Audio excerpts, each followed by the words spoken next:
Welcome to science gamma. এখন আমরা WBH এ test পেপারের মডেল কোশ্চেন সেট 17 এর যে সমস্ত ম্যাথগুলো আছে সেগুলো সলভ করব। তার আগে মডেল কোশ্চেন সেট 17 এর অঙ্কগুলো একটু দেখে নাও, পুরো সম্পূর্ণ কোশ্চেনটা দেখে নাও। এর মধ্যে যেগুলো সাইকেল করা আছে ওই ম্যাথগুলোই সলিউশন করা হবে।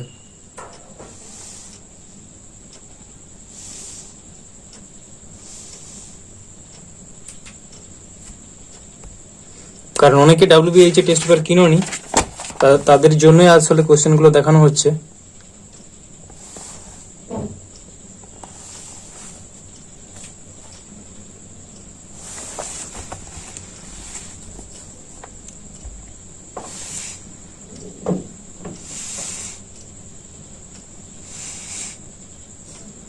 চলো এখন তাহলে শুরু করা যাক। ফার্স্ট হচ্ছে একের দাগের দুয়েরটা, নিচের কোনটি 300K এর সমান। দেখো 300K এর সমান মানে এখানে 27 ডিগ্রি সেন্টিগ্রেড আছে, তাহলে 27 প্লাস 273 করলে 300K পাবো। তার মানে একের দাগের দুয়েরটা অপশনটা হচ্ছে বি, 27 ডিগ্রি সেন্টিগ্রেড, এটা হচ্ছে অ্যান্সার। তারপর একের দাগের তিনেরটা, একটি গ্যাসের বাষ্প ঘনত্ব 32, পদার্থ কোনটি গ্যাসের আণবিক ওজন। আণবিক ওজন m সমান কি হয়, গ্যাসের বাষ্প ঘনত্বের দ্বিগুণ হয়, 2d সমান, তাহলে 2 ইন্টু 32 সমান 64। তার মানে হচ্ছে অ্যান্সার হচ্ছে ডি এরটা।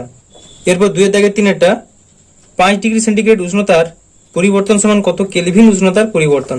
দেখো 5 ডিগ্রি সেন্টিগ্রেড উষ্ণতার পরিবর্তন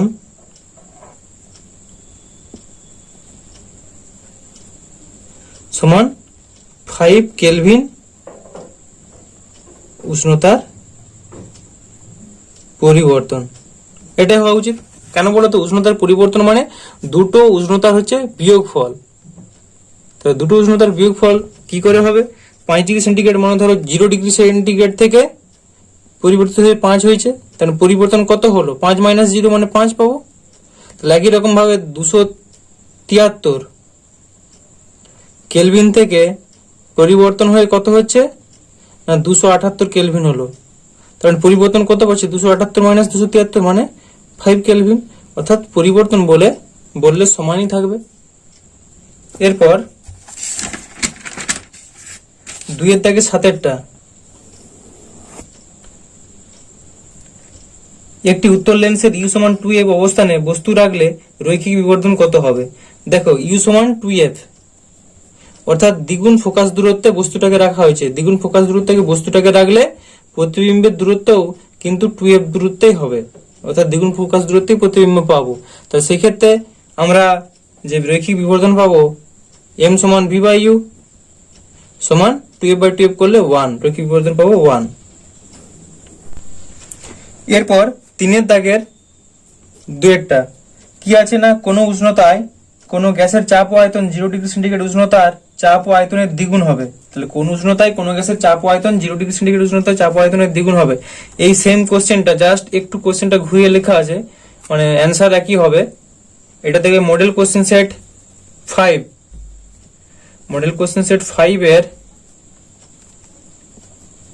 তিনের দাগের দুয়েরটা, মডেল কোশ্চেন সেট 5 এর তিনের দাগের দুয়েরটাই অ্যান্সারটা করানো আছে। এরপর তিনের দাগের দুইয়ের অথবাটা,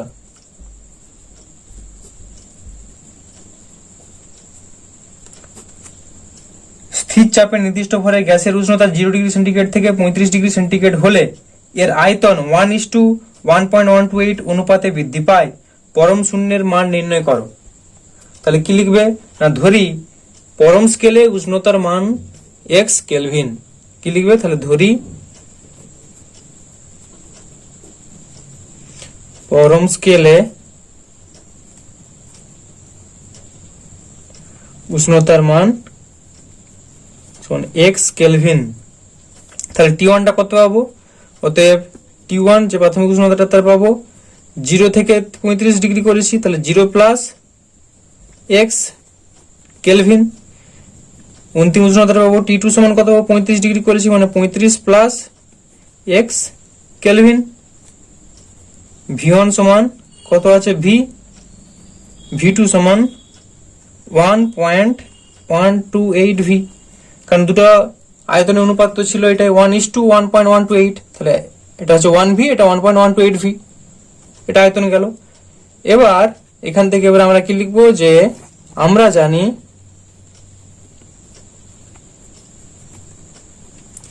জানি V1/T1, কারণ যেহেতু এখানে দেখো চার্লসের সূত্র কাজে লাগাবো, স্থির চাপে বলেছে যেহেতু, তাহলে V1/T1 সমান V2/T2, তাহলে ইমপ্লাইজ V1 এর মান কত, V/T1 এর মান 0 প্লাস x মানে x সমান V2 এর মান কত 1.128 V ডিভাইডেড বাই T2 এর মান কত 35 প্লাস x, ইমপ্লাইজ কোনাকুনি গুণ করো 1.128 x, V কেটে গেছে, তাহলে এত x সমান 35 প্লাস x, ইমপ্লাইজ x টা এদিকে আনলে বিয়োগ হবে, তাহলে 1.128 মাইনাস 1 অফ x সমান 35,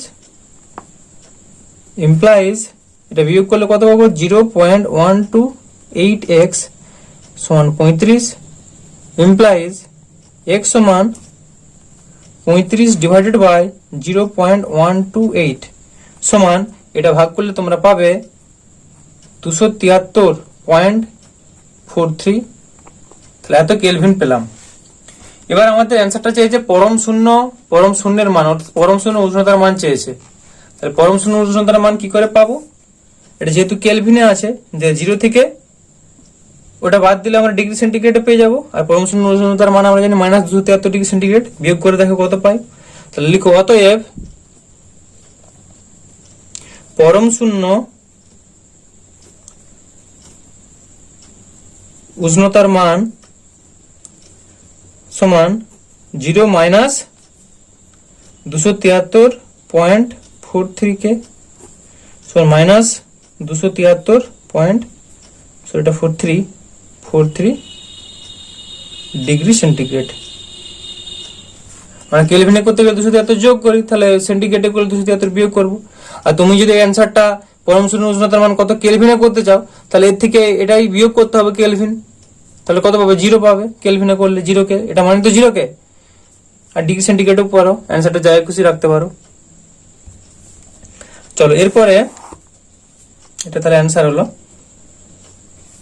3 দাগের 3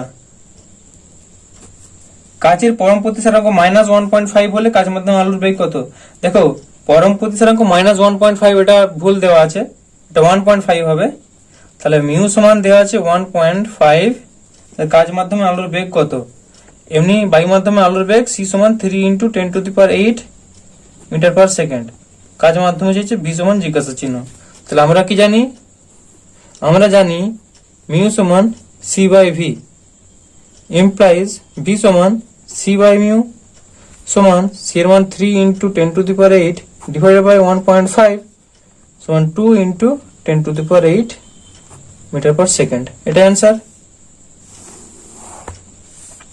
এরপর 4 দাগের 2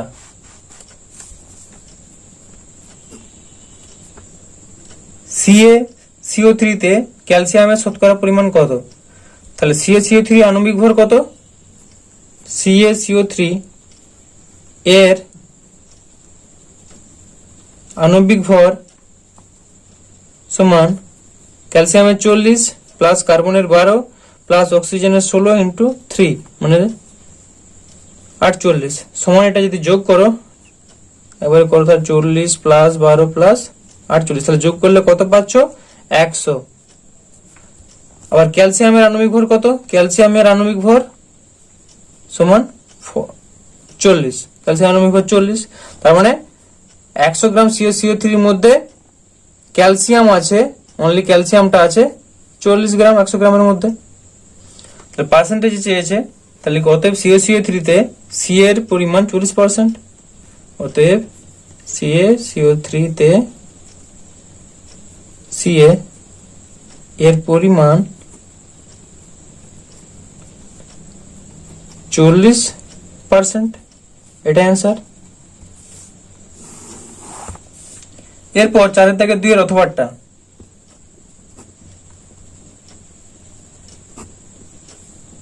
4 গ্রাম NaOH কে প্রশমিত করতে কত গ্রাম H2SO4 প্রয়োজন?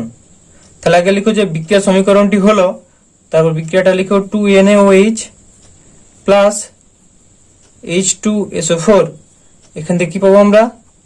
Na2SO4 প্লাস 2H2O, এটা বের করবো। তাহলে 2 অফ সোডিয়ামের কত 23 প্লাস অক্সিজেনের 16 প্লাস হাইড্রোজেনের 1 সমান 2 অফ 40 সমান 80 গ্রাম। H2SO4টা বের করবো, 2 প্লাস সালফারের 32 প্লাস অক্সিজেনের 16, 4 16 64 সমান যোগ করলে পাবো 98 গ্রাম। এর কি নিয়মে করো যে 80 গ্রাম NaOH কে প্রশমিত করতে H2SO4 লাগে 98 গ্রাম। 80 গ্রাম NaOH কে প্রশমিত করতে H2SO4 লাগে 98 গ্রাম। একে হলে কত? 98/80, আর 4 গ্রামের জন্য কত? 98 ইন্টু 4/80 সমান, এটা কাটাকাটি করলে পাবে 4.9 গ্রাম। তো এটা অ্যান্সার।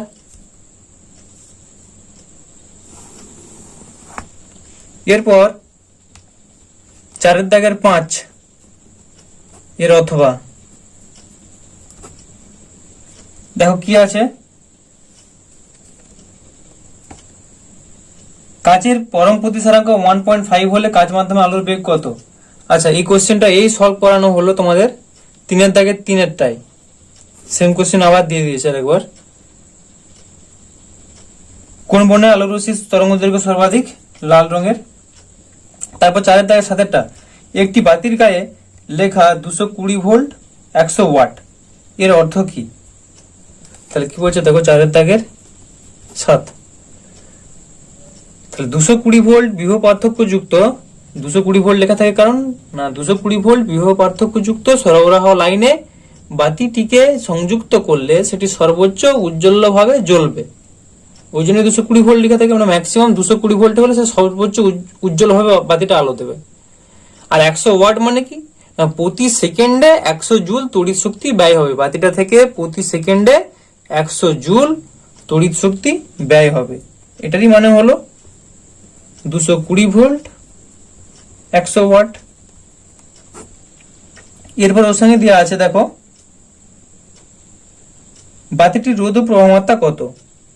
তাহলে বাতিটির রোধ আর সমান আমরা কি জানি? আর সমান v²/p, এটা হচ্ছে p আর এটা হচ্ছে v। তাহলে 220 ইন্টু 220 ডিভাইডেড বাই 100, এটা করলে আমরা তাহলে কত পাবো? 484 ওহম। আর কি চেয়েছে না? প্রবাহমাত্রা I সমান v/r সমান 220 ডিভাইডেড বাই 484, এটা ভাগ করলে তোমরা পাবে 0.454 এত অ্যাম্পিয়ার পেয়ে গেলাম। এরপর 4 দাগের 7 হলো, এবার 4 দাগের 7-এর অথবাটা,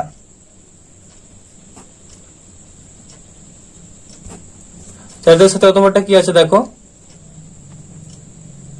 220 ভোল্ট 100 ওয়াট ও 220 ভোল্ট 60 ওয়াট বাতি দুটির কোনটির ফিলামেন্ট বেশি সরু? কোন সমবায় তুল্যরোধ হ্রাস পায়? দেখো কোনটির ফিলামেন্ট বেশি সরু বলেছে, তার মানে যার রোধ বেশি সে বেশি সরু হবে, কারণ সরু হলে তো তার মধ্যে বাধা বেশি পড়বে। তাহলে দুটির রোধ বের করতে হবে, সেম প্রসেসে বের করে রোধ আবার নাই করে দিই। তাহলে কি আছে না 220 ভোল্ট 100 ওয়াট, 220 ভোল্ট 100 ওয়াট, এর ক্ষেত্রে আর সমান এই বের করলাম 484 ওহম। পরেরটা কত দেওয়া আছে? 220 ভোল্ট 60 ওয়াট, এর ক্ষেত্রে আর সমান কত? না v²/p, তাহলে 220 ইন্টু 220 ডিভাইডেড বাই 60 তাহলে এটা ভাগ করলে দেখো নিচে ছোট সংখ্যা দিয়ে ভাগ করছি, এটা 100 দিয়ে ভাগ করছিলাম, এটা অবশ্যই মানটা তাহলে বেশি পাবো। কত পাচ্ছি না 806.66 ওহম। তাহলে এর যেহেতু রোধ বেশি, এটা বেশি সরু, অতএব 220 ভোল্ট 60 ওয়াট বাতিটি, যার বাতিটির ফিলামেন্টটা বেশি সরু হবে। এটা অ্যান্সার। এখন এই পর্যন্তই। এরপরে ভিডিওতে তোমাদের মডেল কোশ্চেন সেট 18 করানো হবে। আর তোমাদের যদি ভিডিওটি ভালো লাগে তাহলে ভিডিওটিকে লাইক করো। আমার চ্যানেলের আরো এরকম ধরনের ভিডিও পেতে বা চ্যানেলে তুমি নতুন এসে থাকলে চ্যানেলটি সাবস্ক্রাইব করো, এবং যাতে বন্ধুদের উপকার হয় তার জন্য বন্ধুদেরকেও ভিডিওটি শেয়ার করো।